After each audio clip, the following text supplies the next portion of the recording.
लोकसभा। की शिकार हुई है। 477 तो बहुत बड़ी संख्या है महोदय। अगर एक ही बहन के साथ इस प्रकार का अन्याय हुआ तो इस सदन की हम सबकी ये जिम्मेदारी है कि हम उस बहन को न्याय दिलवाएं। आज ये निवेदन आपके सम्मुख में रखना चाहती हूँ। कुछ लोगों ने ये भी कहा कि ये एक सिविल मैटर है, इसको क्रिमिनलिटी की दृष्टि से क्यों देखा जाए। इस देश ने वो मंजर भी देखा जब ये कहा गया, इस देश ने वो मंजर भी देखा जब ये कहा गया कि अगर दहेज लिया जाता है, दिया जाता है तो लेने वाले और देने वाले को परेशानी नहीं, ये एक सिविल मैटर है, इसमें कानून का क्या काम। फिर भी इस सदन ने डाउरी को क्रिमिनल दृष्टि से देखा और कानून स्थापित किया। इस देश ने, हमारी सभ्यता ने, हमारे समाज ने वो मंजर भी देखा जब सती की प्रथा चली, लेकिन समाज ने संविधान के संरक्षण में उसे भी गैर कानूनी ठहराया। आज अगर 1986 के उस कानून में ताकत होती तो शायरा बानो को सुप्रीम कोर्ट के दरवाजे पर दस्तक देने की नौबत ही नहीं आती। वो लोग जो कहते हैं कि मुस्लिम समाज में शादी तो बस एक कॉन्ट्रैक्ट है, उस कॉन्ट्रैक्ट को, और मैं तो स्तब्ध हूं महोदय कि सलीम साहब को ये लगा कि अगर कुरान में से मीनाक्षी लेखी ने कुछ अंश सदन के सम्मुख सम्मान सहित प्रस्तुत किए तो वो मजाक की बात है। आपको तो फक्र होना चाहिए इस बात का कि सदन में, इस चर्चा में कुरान से पढ़कर भी उन शब्दों के आधार पर न्याय की बात की जा रही है। और अगर आप इसे कॉन्ट्रैक्ट की दृष्टि से देखते हैं महोदय, तो ये हिमाकत मैं भी करूं सलीम भाई, वर्स 231 को अगर पढ़ें तो उसमें लिखा है, when ye divorce women and they fulfill the term of iddat, either take them back on equal terms or set them free on equal terms। Hindustan की आवाम जानती है कि अगर कॉन्ट्रैक्ट रद्द करना हो तो यूनिलैटरली कोई भी कॉन्ट्रैक्ट रद्द नहीं होता, और अगर कॉन्ट्रैक्ट रद्द होता है तो उसके कॉन्सिक्वेंसेस होते हैं और वो इक्वल शर्तों पर रद्द किए जाते हैं।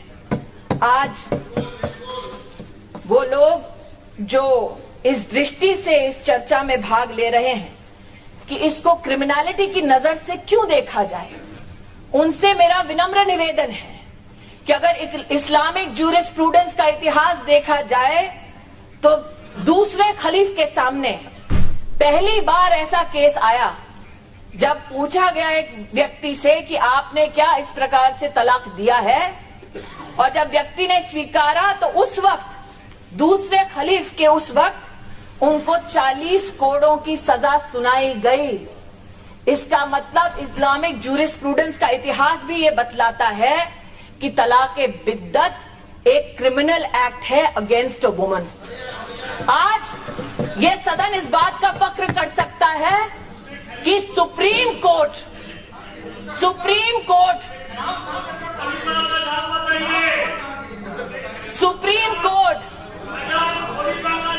हजरत साहब का नाम मेरे नाम मुंह से सुनना चाहते हैं तो मैं भी हनुमान चालीसा आपके मुंह से सुनना चाहूंगी साहब, कभी दम हो तो सुना दीजिएगा।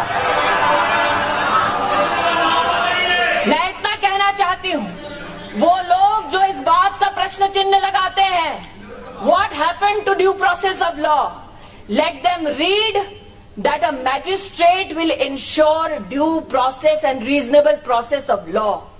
वो लोग जो इस बात का संदेह करते हैं कि ये एक औरत के हाथ में हथियार हो जाएगा मर्द के खिलाफ, वो शायद उस मैजिस्ट्रेट के साथ नाइंसाफी करते हैं जिसके लिए संविधान सर्वोपरि है। आज मैंने क्योंकि संक्षेप में हस्तक्षेप करने का आपसे निवेदन किया, मैं इतना ही कहना चाहती हूं कि कानून मंत्री जी जो यहां विराजित हैं, प्रधानमंत्री जी को विशेष अभिनंदन इसलिए क्योंकि आपने राजनीति के मकसद से नहीं बल्कि इंसाफ के मकसद से इस बिल की शुरुआत की, इस कानून की शुरुआत की। क्योंकि अगर राजनीति करनी होती महोदय अगर राजनीति करनी होती महोदय, अगर वोट बैंक की पॉलिटिक्स करनी होती, तो उस मुसलमान बहन की आह इस सदन तक नहीं पहुंचती। जिन स्टेक होल्डर्स की ये बात करते हैं, वो नकवी साहब तक भी पहुंचे, रविशंकर प्रसाद तक भी पहुंचे, मेनका गांधी तक भी पहुंचे, इन तक भी पहुंचे ये कहते हुए कि इंसाफ को अब तक देर हुई है, अब वक्त खत्म हुआ, सुप्रीम कोर्ट ने इंसाफ किया, अब तुम्हारी बारी है कि तुम इंसाफ करो। Sir, this particular talaq-e-biddat has been found bad in theology, found bad in the eyes of the Supreme Court. I beseech this House to find it bad in legislation also. I only humbly submit, sir, that there are many who will today say that there are societal interventions to spot, there are societal interventions to ensure that women in the Muslim community are given justice. I attract your attention and that of this House, sir, to this remnants of the affidavit which have been given before the Honorable Supreme Court, where the All India Muslim Personnel Law Board has promised to issue an advisory so that in the process of marriage, the person performing the nikah will advise both the man and the bride to incorporate a condition to exclude resorting to pronouncement of 3 divorces by her husband in one sitting.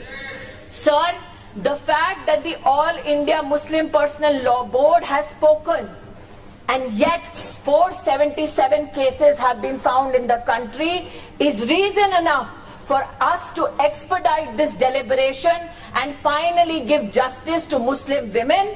That is the only appeal with which I present my intervention. Thank you, sir. Srimati Supriya Suli.